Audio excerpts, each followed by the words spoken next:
প্রধানমন্ত্রী শেখ হাসিনা সফরের বিস্তারিত জানাতে নয়াদিল্লির তাজ প্যালেস থেকে যুক্ত হচ্ছেন সহকর্মী সুব্রত আচার্য। যাচ্ছি তার কাছে। দেখুন, এই দুই রাষ্ট্রপ্রধান এবং সরকার প্রধানের বৈঠকের মধ্য দিয়ে দুই দেশের বাণিজ্যিক সম্পর্ক আরও সুদৃঢ় হবে, এটা মোটামুটি পরিষ্কার। আপনি জানেন যে আজকে প্রধানমন্ত্রী যখন দিল্লির মাটিতে পা ছন এবং তারপর থেকে রাত 9টা পর্যন্ত যেভাবে ভারতের সরকারি কর্মকর্তা, বিশেষ করে আপনি জানেন ভারতের পররাষ্ট্র মন্ত্রী জয়শঙ্কর, উনি এসে প্রায় পৌনে 2 ঘন্টা বাংলাদেশের প্রধানমন্ত্রীর সঙ্গে বৈঠক করেছেন। জয়শঙ্কর চলে যাওয়ার পর ভারতের শীর্ষস্থানীয় বাণিজ্যিক প্রতিনিধি দলের প্রতিনিধিরাও প্রধানমন্ত্রীর সঙ্গে প্রায় 1 ঘন্টার ওপর সময় বৈঠক করেন এবং তারপর কিছুক্ষণ আগে প্রধানমন্ত্রীর বেসরকারি শিল্প বিনিয়োগ উপদেষ্টা সালমান এফ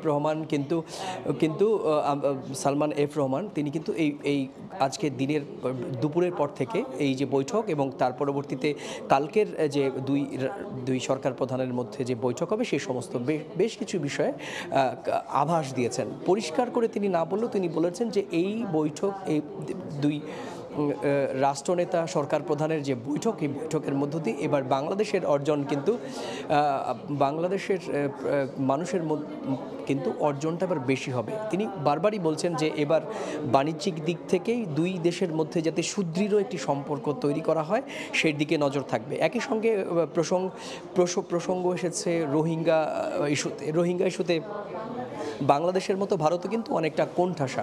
সে কারণেই ভারতের পক্ষ থেকেও বাংলাদেশ এবং ভারতকে যৌথভাবে এই রোহিঙ্গা সমস্যার সমাধান করতে হবে বলেও কিন্তু জয়শঙ্করের সঙ্গে প্রধানমন্ত্রী যে বৈঠক সেখানে আলোচনা হয়েছে বলে কিন্তু এই সাংবাদিক বৈঠকে জানানো হয়েছে। একই সঙ্গে তিস্তার প্রশ্নটি তোলা হলে বলেন যে তিস্তার বিষয়েও এখন আজকের এই মুহূর্তে দাঁড়িয়ে কিছু বলা যাবে না, তবে আমরা বিশ্বাস করছি যে তিস্তা নিয়েও একটি ইতিবাচক সিদ্ধান্ত আসতে পারে। যেটি আমি শুরু থেকে বলছিলাম যে এবার বৈঠকটি বাণিজ্যিকভাবে দুই দেশের ভারসাম্যহীন বাণিজ্যিক সম্পর্কের ক্ষেত্রে এটি একটি ইতিবাচক বা মাইলফলক হতে পারে। আমরা সাংবাদিক বৈঠকের পরেও কিন্তু সালমান এফ রহমানের সঙ্গে কথা বলেছি, তিনিও বলেছেন যে এবারের যে বৈঠকটি হচ্ছে সেই বৈঠকে যে বাণিজ্যিক ভারসাম্যহীনতা দুই দেশের মধ্যে রয়েছে সেখানে কমিয়ে আনার ক্ষেত্রে কিন্তু ইতিবাচক সিদ্ধান্ত আসতে পারে। আপনি জানেন যে 2022 সালে সবশেষ যে দুই সরকার প্রধানের মধ্যে বৈঠক হয়েছিল সেখানে 7টি সমঝোতা স্মারক হয়েছিল, সেখানে কিন্তু বাণিজ্যিক সম্পর্কের কথা বলা হয়েছিল, কানেক্টিভিটির কথা বলা হয়েছিল।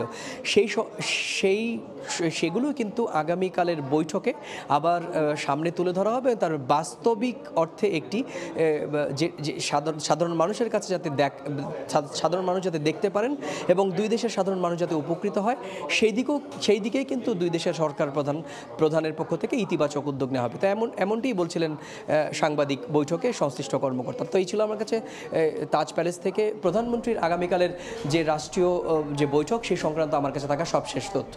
প্রধানমন্ত্রীর ভারত সফরের বিস্তারিত নিয়ে আমরা সরাসরি ছিলাম নয়াদিল্লিতে, যুক্ত হয়েছিলেন সহকর্মী সুব্রত আচার্য।